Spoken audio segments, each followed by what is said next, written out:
Langkah tim nasional Indonesia untuk melaju ke Piala Dunia melalui jalur runner-up round 3 kualifikasi Piala Dunia 2026 ini nampaknya semakin berat. Hal ini tentu saja dipengaruhi oleh hasil 4 pertandingan tim nasional Indonesia dan tentu saja hasil pertandingan negara-negara lain di grup C ini juga. Tim nasional Indonesia mengemas 3 poin dari 4 laga, 3 kali seri dan 1 kali kalah.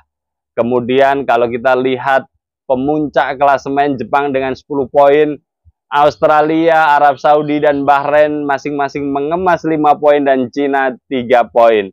Ada hal yang menarik di grup ini. Dari semua ekspektasi tentu saja akan berubah dari hasil 4 pertandingan ini.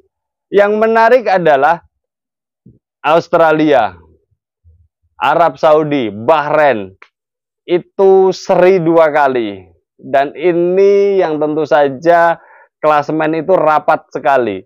5 poin, 5 poin, 5 poin, 3 poin, 3 poin. Sementara tim nasional Indonesia 3 kali seri dan belum pernah menang, kalah 1 kali. Pertanyaannya, bagaimana langkah strategis tim nasional Indonesia? Minimal memperpanjang nafas, minimal masuk 3 besar atau 4 besar, dan bisa melaju ke tahap berikutnya, layak untuk kita bahas. Kalkulasi yang menarik adalah di depan mata kita akan bertanding melawan Jepang. Dan ini menjadi menarik. Kalau tim nasional Indonesia berhasil mendapatkan poin, ya 1 poin gitu, yaitu sesuatu yang bagus terkait dengan mentalitas para pemain. Artinya, tim nasional Indonesia mampu mengimbangi raksasa Asia bernama Jepang, ya. Tapi kalau kita melihat kalkulasi, ya, yang sangat prospek, ya, dan tentu saja peluangnya ada, itu nanti pertandingan berikutnya saat tim nasional Indonesia melawan Arab Saudi. Kalau tim nasional Indonesia mampu memenangkan pertandingan, nafas tim nasional Indonesia akan lebih cerah lagi, akan lebih mempertebal keyakinan kita tim nasional Indonesia akan bisa melangkah lebih jauh kalau bisa memenangkan pertandingan melawan Arab Saudi. Itu nanti pertandingan sama-sama di Novembernya. Dan pertandingan berikutnya tim nasional Indonesia itu di bulan Maret, ya. Di bulan Maret berarti lawan Australia, itu di kandang Australia. Terus kemudian langkah berikutnya melawan Bahrain, tim nasional Indonesia melawan Bahrain. Terus selanjutnya tim nasional Indonesia melawan Cina di partai ke-9 dan partai ke-10 Jepang melawan Indonesia. Apa yang harus dilakukan oleh Sintayong dan jajaran tim nasional Indonesia, Ketua Umum PSSI? Kalkulasi ini harus menjadi cermat, ya, sehingga langkah peluang tim nasional Indonesia, mimpi kita bersama untuk melaju ke Piala Dunia masih terbuka, ya. Pada prinsipnya kalau melihat 4 pertandingan, ya, kita coba bahas lawan-lawan kita dulu. Cina menjadi tim terlemah dari sisi permainan dan dari sisi hasil pertandingan. Artinya, ya, tim nasional Indonesia untuk bersaing dengan Cina masih oke. Saya punya keyakinan tim nasional Indonesia jauh lebih baik dibandingkan Cina. Terlepas dari pertandingan kemarin, match keempat, tim nasional Indonesia kalah 2-1. Ada banyak hal, faktor X yang membuat situasinya berbeda. Salah satunya adalah strategi, taktik, susunan pemain yang diturunkan Sintayong. Ya, kalau saya membaca apa yang dilakukan Sintayong, menurut saya sudah benar. Karena Sintayong sebenarnya pengen segera memijakkan kaki tim nasional Indonesia untuk punya harapan berada di runner up. Itu yang ada di kepala Sintayong kalau saya membaca. Sehingga melalui permainan yang ada, tim nasional Indonesia bermain terbuka dan mencoba menciptakan gol sedini mungkin. Saya tidak akan membahas tentang line up starting 11 karena itu kuasanya Sintayong, tapi saya membaca niat baiknya Sintayong arahnya ke sana. Yang menjadi menarik adalah skenario itu tidak sesuai. Artinya tim nasional Indonesia kecolongan gol pertama, terus kemudian belum mampu menciptakan gol juga setelah kecolongan gol kedua lagi, sehingga ketertinggalan 2-0 menjadi tekanan tersendiri bagi tim nasional Indonesia di babak kedua. Pada akhirnya, tapi yang menarik dari Sintayong adalah tetap tidak mengendorkan serangan, terus menggedor pertahanan dari Cina, yang hasilnya meskipun agak terlambat, tim nasional Indonesia mampu memperkecil kedudukan. Dan ketika langkah ini tidak berjalan dengan baik dan hasilnya tim nasional Indonesia kehilangan poin di kandang Cina, ini yang membuat menarik. Sekali lagi, Cina secara kualitas permainan dan secara hasil 4 pertandingan, saya berani mengatakan bahwa tim nasional Indonesia masih jauh lebih baik meskipun tim nasional Indonesia dikalahkan Cina. Nah, ke depan apa yang harus dilakukan? Tentu saja hal yang paling mudah dilakukan Indonesia adalah mencoba memetik poin saat tim nasional Indonesia melawan Bahrain. Ini kata kuncinya. Melawan Bahrain, tim nasional Indonesia harus memenangkan pertandingan. Kenapa? Karena head to head-nya nanti kita sama Bahrain untuk memperebutkan di posisi keempat. Iya, kalau Cina yang saya katakan tadi, harusnya tim nasional Indonesia bisa melewati Cina dari sisi klasemen. Kita tahu permainan kita jauh lebih baik, ya. Terus kemudian langkah selanjutnya adalah gimana caranya tim nasional Indonesia mengalahkan Bahrain di Jakarta. Dan itu pun sudah disadari Bahrain. Salah satu langkah yang dilakukan adalah PSSI-nya Bahrain mengajukan ke AFC untuk pertandingan antara tim nasional Indonesia diselenggarakan di tempat netral, karena setelah pertandingan Bahrain melawan Indonesia kemarin di kandang Bahrain, teror netizen ya untuk tim nasional Bahrain, dan wasit yang memimpin pertandingan sangat-sangat luar biasa, dan ini menjadi bagian yang dijadikan modal Bahrain untuk mengajukan pertandingan netral. Ya, saya pikir itu salah satu langkah dan strategi Bahrain. Kita harus bisa memposisikan diri dengan baik juga, utamanya PSSI dan Badan Tim Nasional Indonesia. Tim nasional Indonesia harus main di GBK, tim nasional Indonesia harus mendapat dukungan penuh dari fans tim nasional Indonesia garis keras. 70.000 pasang mata akan datang ke stadion langsung menteror secara positif, yel-yel, lagu-lagu, teriakan, nyanyian nasionalisme, nyanyian kemenangan, nyanyian sorak-sore, ya. Dan ini yang akan menjadikan gairah para pemain tim nasional Indonesia akan jauh-jauh lebih membakar untuk bisa memenangkan pertandingan. Kalahkan Bahrain di GBK, modal tim nasional Indonesia untuk bisa melaju ke putaran keempat sangat terbuka. Jika tim nasional Indonesia mampu memenangkan pertandingan melawan Arab Saudi, ya, jika tim nasional Indonesia mampu memenangkan pertandingan melawan Arab Saudi, maka sebenarnya potensi untuk di nomor 3 ataupun bahkan di nomor 2 sebenarnya masih terbuka. Karena apa? Karena tim nasional Indonesia melawan Arab Saudi itu match ke-6. Artinya masih ada sisa 4 pertandingan lagi yang nanti dinamikanya akan menjadi sangat menarik. Ya. Kalau lawan Jepang, ya kita tunjukkan kita punya tekad, kita punya daya juang meskipun secara materi pemain kita masih di bawah Jepang, ya. Bulan November, langkah selanjutnya tim nasional Indonesia dipengaruhi saat tim nasional Indonesia melawan Arab Saudi. kemenangan akan membuka peluang tim nasional Indonesia. Terus kemudian langkah selanjutnya tim nasional Indonesia akan melawan Australia.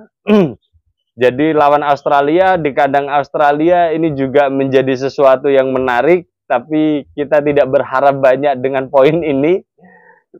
Yang kita tunggu-tunggu sebenarnya saat Indonesia melawan Bahrain. Dan pertandingan ke-9 tim nasional Indonesia melawan Cina. Ini saya anggap sebagai partai pamungkas. Karena di laga ke-10 Jepang lawan Indonesia. Kita mau berbuat apa? Kecuali nanti memang ini titik-titik krusial ya.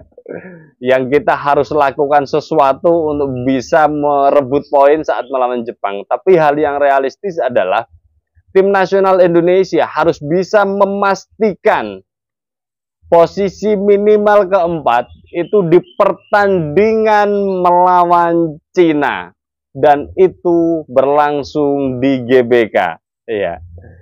Dengan kalkulasi seperti ini, hitung-hitungannya, ya, jika tim nasional Indonesia mampu memenangkan di 3 pertandingan antara Arab Saudi, Bahrain, dan Cina, maka poin tim nasional Indonesia minimal 12. Melawan Jepang 2 kali, melawan Australia 1 kali, ya kalau ada poin serinya alhamdulillah. Berarti poinnya bisa 13 atau 14. Akan tetapi, jika tim nasional Indonesia nanti gagal memenangkan pertandingan melawan Arab Saudi, entah itu seri, entah itu kalah, maka yang menjadi kunci perlawanan tim nasional Indonesia adalah mengalahkan Bahrain. Dan itu memungkinkan. Dan itu peluangnya masih sangat besar kalau melihat beberapa pertandingan Bahrain. Jadi menjadi menarik dinamikanya. Siap-siap saja fans tim nasional Indonesia akan senam jantung karena melihat jadwalnya kita seolah-olah dinaik turunkan tensinya. Lawan Jepang pasti ekspektasi kita akan sama lah ya. Kalah atau seri itu menjadi hal yang wajar bagi tim nasional Indonesia. Tapi melawan Arab Saudi, tim nasional Indonesia atau kita harus memberikan ekspektasi yang lebih tinggi bagi tim nasional Indonesia untuk bisa meraih poin sempurna. Ya. Dan jika itu terjadi, maka ya poin Indonesia akan menjadi 6 ya. Dan di pertandingan berikutnya tim nasional Indonesia akan melawan Australia di bulan Maret. Slow down lagi. Lawan Australia ya kita ekspektasi paling tinggi, paling seri. Bisa mencuri poin udah bagus. Terus kemudian ini menarik. Ingat, tanggal 25 Maret 2025 Indonesia melawan Bahrain. Bantai Bahrain, bantai Bahrain, bantai Bahrain. Kalau tim nasional Indonesia masih menginginkan nafas menuju putaran keempat. Sekali lagi bantai Bahrain di GBK untuk menjadikan kita minimal berada di posisi 4. Karena kalau Bahrain kalah, ya kalkulasinya hampir sama. Artinya Bahrain kehilangan 3 poin dan tim nasional Indonesia akan bisa lebih unggul secara poin. Dan untuk menuntaskan misi tim nasional Indonesia bertahan lebih banyak, bertahan lebih lama di kualifikasi Piala 2026 selanjutnya adalah selesaikan pertandingan melawan Cina. Maka tak heran sebenarnya kalau apa yang dilakukan Sintayong saat melawan Cina kemarin adalah tampil secara progresif, tampil secara terbuka, tampil secara menyerang. Karena ini adalah di samping memang target menang yang diusung, itu juga bagian dari simulasi atau cara langkah Sintayong untuk bisa menampilkan permainan yang terbaiknya sehingga nanti simulasi ini sudah bisa dilakukan saat tim nasional Indonesia melawan Bahrain ya dan melawan Cina nanti, melawan Arab Saudi. Karena apa? Kalau kita bicara pertahanan tim nasional Indonesia sebenarnya sudah sangat rapi, organisasinya sudah sangat bagus, materi pemainnya sudah sangat lengkap. Jadi tidak heran saat tim nasional Indonesia melawan Jepang, saat melawan Australia nanti juga kita tidak akan kebobolan banyak gol. Saya yakin. Kalaupun Jepang menang juga menang tipis, Australia menang juga menang tipis. Karena positioning tim nasional Indonesia saya yakin akan cenderung defensif, akan cenderung bertahan. Iya. Tapi beda cerita saat tim nasional Indonesia melawan Arab Saudi, saat tim nasional Indonesia melawan Bahrain, saat tim nasional Indonesia melawan Cina. Nah, kalau Sintayong tidak melakukan itu kemarin, Sintayong tidak punya gambaran. Dan kemarin melawan Cina itu, matchnya masih match keempat. Artinya, nafas, peluang, potensi 6 pertandingan berikutnya masih ada. Dan ini adalah pelajaran yang sangat berharga bagi tim nasional Indonesia dengan adanya kekalahan melawan Cina kemarin. Jadi saya pikir grafik permainan tim nasional Indonesia lambat laun akan semakin naik. 6 pertandingan berikutnya menjadi pertaruhan yang nyata bagi seorang Sintayong. Dan tentu saja harapannya sekali lagi Bahrain, bantai Bahrain. Bantai Bahrain. Bantai Bahrain. Kalau itu terjadi, maka kalkulasi poinnya ya antara 12 sampai 14. Dengan mendapatkan poin 12 sampai 14 cukup mengantarkan tim nasional Indonesia masuk putaran keempat. Namun beda cerita jika ada keajaiban melawan Jepang, ada keajaiban melawan Arab Saudi, maka kita masih bisa berbicara banyak untuk bicara peluang untuk menjadi runner up dan langsung lolos ke Piala Dunia melalui jalur putaran ketiga ini.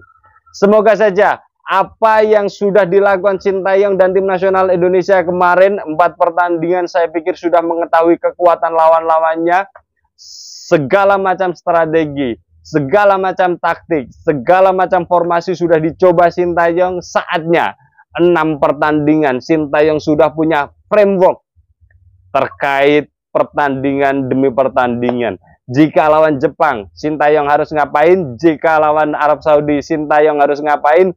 Jika lawan Australia, Sintayong harus ngapain? Jika lawan Bahrain, Sintayong harus ngapain? Jika lawan Cina, Sintayong harus ngapain? Dan terakhir, jika lawan Jepang nanti, laga terakhir, Sintayong harus ngapain? Dan saya sendiri sampai detik ini masih optimis tim nasional Indonesia akan melaju ke Piala Dunia 2026. Kita nikmati saja perjalanannya. Fans tim nasional Indonesia garis keras. Tentu saja tidak saja melihat hasil akhir, tapi melihat prosesnya juga. Dan inilah nikmatnya menonton, menyaksikan, mengikuti, mengawal perjalanan tim nasional Indonesia menuju Piala Dunia 2026. Kita akan nantikan update berikutnya berkaitan dengan tim nasional Indonesia bersama saya Setia Uban. Thanks for watching.